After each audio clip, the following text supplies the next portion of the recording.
Dear students, आज हम experimental determination of transport numbers के बारे में पढ़ेंगे, यानी कि अभिगमनांक को हम प्रायोगिक रूप से किस प्रकार से निर्धारित कर सकते हैं। पहला है इसमें हिटॉफ्स विधि, हिटॉफ्स मेथड। हिटॉफ ने 1853 के अंदर प्रस्तावित किया था कि एक्सपेरिमेंटली हम किसी भी आयन का ट्रांसपोर्ट नंबर यानी कि अभिगमनांक जो है उसका निर्धारण कर सकते हैं। हिटॉफ मेथड के अनुसार, जैसा कि आप यहाँ पर डायग्राम के अंदर देख रहे हैं, ये यहाँ पर बेसिक जो प्रिंसिपल है वो विद्युत अपघटन का, ये इलेक्ट्रोलाइसिस का लिया है। और उन्होंने ये कहा है कि इलेक्ट्रोलाइसिस जब भी प्रोसेस होता है तो उसके अंदर कैथोड और जो एनोड है उनके जो चैम्बर्स हैं उसके अंदर कंसंट्रेशन के अंदर चेंजेस आते हैं। और ये विधि इन्हीं कैथोड और एनोड जो कक्ष है उसके अंदर सांद्रता परिवर्तन के अध्ययन के ऊपर निर्भर करती है। जैसा कि हमने पहले भी देखा था कि जो मिडिल कंपार्टमेंट है उसके अंदर जो कंसंट्रेशन होती है वो बिल्कुल कांस्टेंट रहती है। ए जो एनोड चैम्बर है और बी जो है वो कैथोड चैम्बर है। सो एनोड चैम्बर और बी जो कैथोड चैम्बर है उन दोनों के जो सांद्रता के अंदर जो चेंजेस है, कंसंट्रेशन में जो चेंजेस आ रहे हैं उसको हम डिटरमाइन कर लेते हैं और उसी के आधार पर हम इनका ट्रांसपोर्ट नंबर जो है वो निर्धारित कर लेते हैं, डिटरमाइन करते हैं। हिटॉफ मेथड के अंदर आप देख सकते हैं कि यहाँ पर दो ट्यूब्स हैं, एक लेफ्ट में है ए और दूसरी राइट में है बी, और उनके सेंटर के अंदर यू शेप की एक सी ट्यूब है। ए जो है वो एनोड चैम्बर है, बी जो है वो कैथोड चैम्बर है, जो सी है इंटरमीडिएट वाली ये मिडिल कंपार्टमेंट है। मिडिल कंपार्टमेंट में इसकी जो कंसंट्रेशन है, सॉल्यूशन की कंसंट्रेशन इलेक्ट्रिक करंट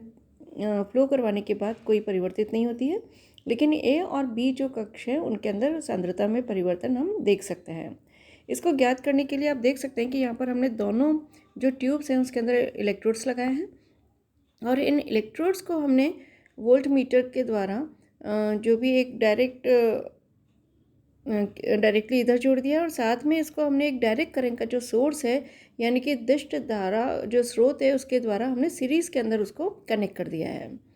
जब हम श्रेणी के अंदर इसको कनेक्ट कर देते हैं तो इस प्रकार से इसके अंदर जो भी धारा प्रवाहित होगी उसके आधार पर वोल्टामीटर में भी धारा प्रवाहित होगी, और जो वोल्टामीटर है उसके अंदर वहाँ भी इलेक्ट्रोलाइसिस होगा, जो कैथोड है उसके ऊपर डिपोजिशन होगा, और जो डिपोजिशन या हम ये कह सकते हैं कि इलेक्ट्रोड के वेट के अंदर जितने भी चेंजेस आएंगे, जो भी उसके भार में वृद्धि होगी, जो भी increase in weight of electrode होगा, उसके बेसिस पर हम कितना इसके अंदर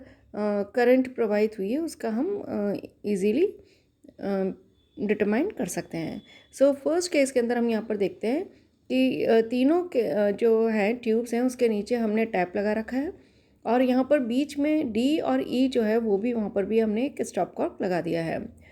तो अब जब हम सबसे पहले वोल्टामीटर को जब हमने यहाँ से कनेक्ट किया तो उसके बाद हमने 0.01 से 0.02 एम्पियर की जो इलेक्ट्रिक करंट है वो इसमें 2 से 3 आवर्स तक फ्लो करवाते हैं। वो करवाने के बाद में हम ये ध्यान रखते हैं कि दोनों जो चैम्बर्स हैं उसके अंदर जो इलेक्ट्रोलाइट की कंसंट्रेशन है उसके अंदर अप्रिशिएबल चेंज दिखे जैसे कि हम मेज़र कर सकें, लेकिन बहुत अधिक चेंजेस भी नहीं आने चाहिए, बहुत अधिक परिवर्तन भी नहीं आने चाहिए। जब हम ये इलेक्ट्रिक करंट प्रोवाइड कर देते हैं 2 से 3 घंटे के बाद, तो उसके बाद हम जो डी और ई जो कॉर्क हैं उनको हम बंद कर देते हैं ताकि ये दोनों चैम्बर्स के द्वारा जो सॉल्यूशंस हैं उनसे ये मिल ना सकें। अब ए और बी जो चैम्बर्स हैं उनके सॉल्यूशंस को हम अलग अलग फ्लास्क में निकाल लेते हैं और फिर इनका हम एनालिसिस करते हैं, और जो भी इनकी कंसंट्रेशन के अंदर हुई कमी है, decrease in concentration in these chambers हैं, उनको हम फाइंड आउट करते हैं। बीच वाले में भी जैसा कि आप देख रहे हैं कि डी और ई के जो बीच में स्टॉप कॉर्क के बीच में जो सी ट्यूब है इसके अंदर सॉल्यूशन की कंसंट्रेशन में थियोरेटिकली भी कोई चेंज नहीं आएगा। अगर हमने बहुत ज़्यादा करंट फ्लो करवा दी इसमें से तो चेंजेस के चांसेस हैं, अदरवाइज इसके अंदर कोई चेंजेस नहीं आएगा। वोल्टामीटर का जो कैथोड होता है उसके अंदर भार की वृद्धि का भी हम निर्धारण कर लेते हैं कि कितनी हमने इलेक्ट्रिक करंट यहाँ पर प्रोवाइड की गई है, और कैथोड के भार में ये वृद्धि जो है वो मुख्य जो उपकरण है उसके कैथोड के भार में जो वृद्धि है उससे ज्ञात की जा सकती है। यूजुअली हम ऐसा प्राय नहीं करते हैं क्योंकि उपकरण के अंदर जो कैथोड है उसको तोलना, उसको वे करना जो है बहुत कंफर्टेबल नहीं होता है। तो इस प्रकार इलेक्ट्रोड की जो नेचर है उसके अकॉर्डिंगली कई परिस्थितियां यहाँ पर उत्पन्न हो सकती हैं। जैसा कि फर्स्ट केस हम देख सकते हैं कि when electrodes do not react with the solution. कि जैसा कि हमने अगर सपोजिंगली हमने यहाँ पर दो जो ए और बी जो चैम्बर हमने लिए हैं उसके अंदर जो हमने इलेक्ट्रोड्स लिए हैं, अगर उसको हमने प्लेटिनम का ले लिया तो प्लेटिनम के जो इलेक्ट्रोड हैं वो रिएक्ट नहीं करते हैं, तो ये अप्रभावित रहेंगे। तो इससे रिलेटेड हम किस प्रकार से यहाँ पर सिल्वर नाइट्रेट का, क्योंकि हमने सॉल्यूशन लिया है तो यहाँ पर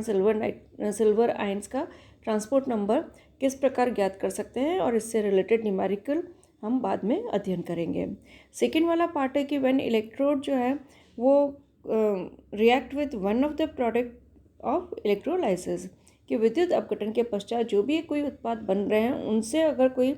इलेक्ट्रोड जो है वो अभिक्रिया कर लेता है। फॉर एग्जांपल जैसे सिल्वर इलेक्ट्रोड ले लिया हमने, सिल्वर नाइट्रेट का हम इलेक्ट्रोलाइसिस करा रहे हैं, तो उस स्थिति के अंदर एनोड के चारों ओर सांद्रण में कमी होने के स्थान पर उसमें वृद्धि हो जाती है। उसका क्या रीज़न हो सकता है कि जो भी वोल्टामीटर के अंदर निक्षेपित चांदी है, जितनी भी वहाँ पर चांदी डिपॉजिट हुई है उसके बिल्कुल इक्वलेंट अमाउंट के अंदर एनोड की जो चांदी है वो विलयन के अंदर चली जाती है और सिल्वर आयन बना लेती है। तो इस प्रकार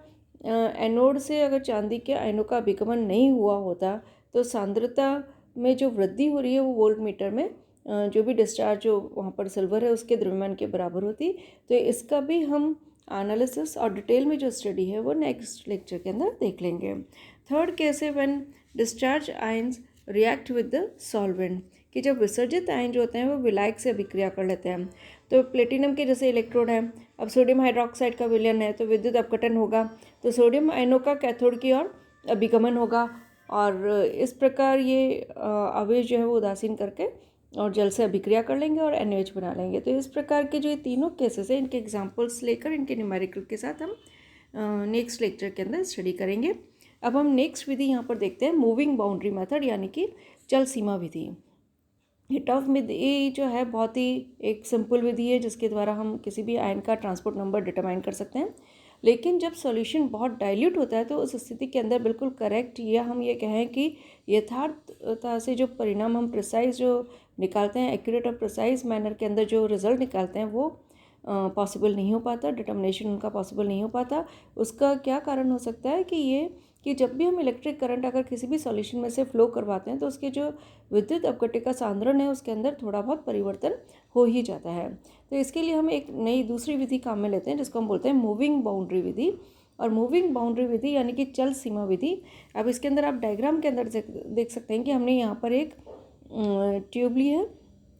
पूरा एक सेल है और इसका जो बीच का पार्ट है वो एक बिल्कुल समान व्यास वाली बिल्कुल यूनिफॉर्म डायमीटर वाली एक ट्यूब होती है जो AB के नाम से हमने यहाँ पर बता रखी है। इसको हम ऊर्ध्वाधर स्थिति के अंदर वर्टिकली हमने इसको अरेंज कर दिया है।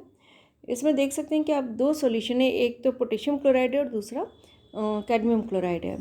सो दोनों विलयन को इसके अंदर हम भर देते हैं और दोनों ही जो विद्युत अपघट्य हैं दोनों इलेक्ट्रोलाइट ऐसे लेने चाहिए जिसके अंदर एक आयन जो है वो कॉमन होना चाहिए। जैसे यहाँ पर हम देख सकते हैं कि KCl और दूसरा हमने कैडमियम क्लोराइड लिया, दोनों के अंदर जो क्लोराइड है वो बिल्कुल कॉमन है।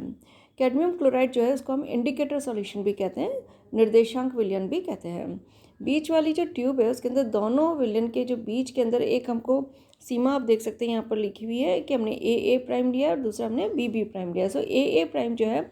दोनों ही सॉल्यूशन के जंक्शन पर होता है और अगर ये सॉल्यूशन बहुत कलर्ड हो बाय चांस तो बहुत ही क्लियर इसमें ये बाउंड्री हमको दिखाई देती है। जो रंगीन विलयन होते हैं उसमें भी ये सीमा हमें दिखाई दे सकती है क्योंकि इनके जो रिफ्रैक्टिव इंडेक्स होते हैं वो बिल्कुल अलग अलग होते हैं। KCl और कैडमियम क्लोराइड का जो सॉल्यूशन है उनको हम प्लेटिनम का यहाँ पर कैथोड बना लेते हैं और कैडमियम का जो एनोड है वो लगा दिया जाता है। और यहाँ पर हम बैटरी भी काम में लेते हैं, जो वेरिएबल रेजिस्टेंस है उसको हमने लिया हुआ है, अमीटर को लिया हुआ है और कूलोमीटर को लिया हुआ है। जैसा कि आप यहाँ पर देख सकते हैं इस डायग्राम के अंदर सभी सीरीज़ के अंदर यहाँ पर इधर की साइड सारे के सारे लेफ्ट साइड के अंदर सब यहाँ पर सीरीज़ के अंदर जुड़े हुए हैं। और इसके अंदर ये ध्यान रखना चाहिए हमको कि जो भी इंडिकेटर हम सॉल्यूशन ले रहे हैं उसके जो आयन है उसकी गति दूसरे उस आयन जिसका कि जैसे कि यहाँ पर हमें पोटेशियम आयन का ट्रांसपोर्ट नंबर ज्ञात करना है, तो जो कैडमियम आयन है उसकी जो गति है वो पोटेशियम आयन की गति से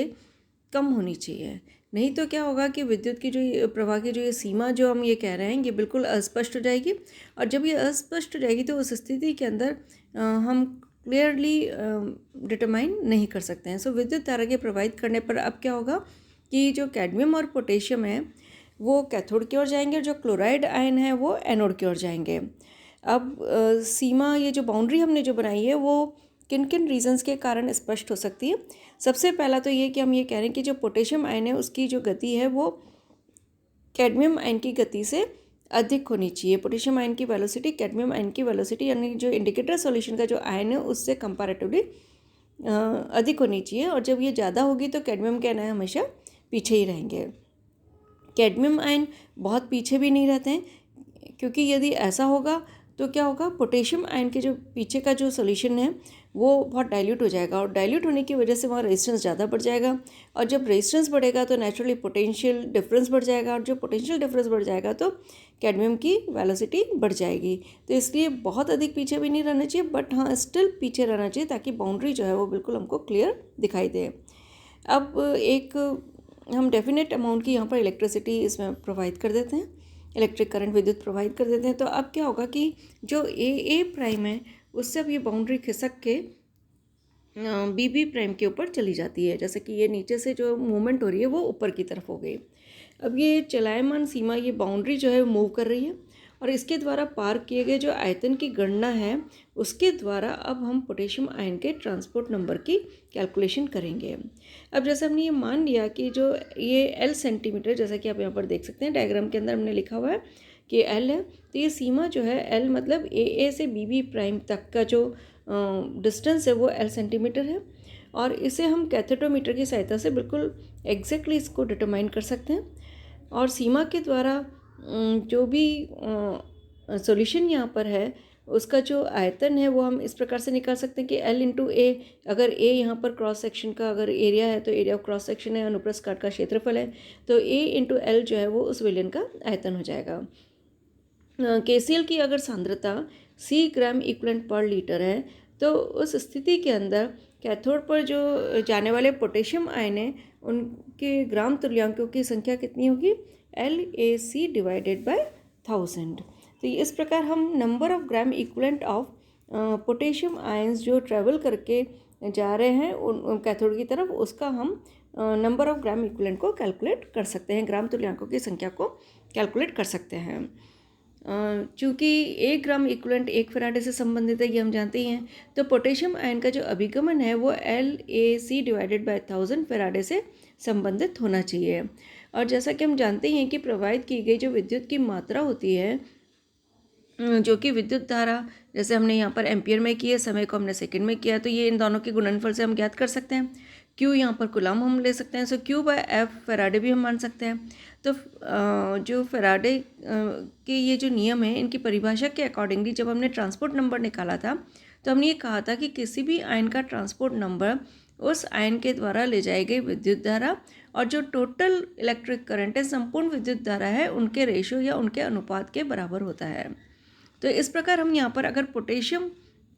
आयन की अगर हम ट्रांसपोर्ट नंबर निकालना चाहते हैं तो वो किसके बराबर होगी, current carried by potassium ion divided by total current carried. So LAC divided by 1000, ये तो पार्ट हो गया पोटेशियम आयन के कारण, और Q by F total current हो गई, so is equal to LAC F divided by 1000 into Q। तो इस प्रकार हम पोटेशियम आयन का अभिगमनांक transport number moving boundary method के द्वारा बहुत ईजीली डिटरमाइन कर सकते हैं। अब हम इसके जो रिलेटेड न्यूमेरिकल्स हैं उसके बारे में नेक्स्ट लेक्चर के अंदर देखें।